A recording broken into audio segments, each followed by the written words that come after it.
வேதங்கள் மொத்தம் ஓதி யாகங்கள் நித்தம் செய்து பூஜிக்கும் பக்தி அதிலும் உன்னை காணலாம்.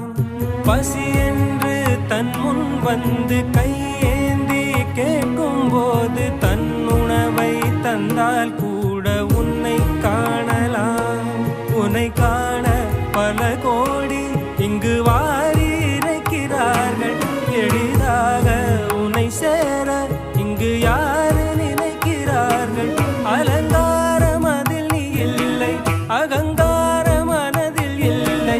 துளி கள்ளம் கபடம் கலந்திடாத அன்பில் இருக்கிறாய். உணர்ந்தேன் உனையே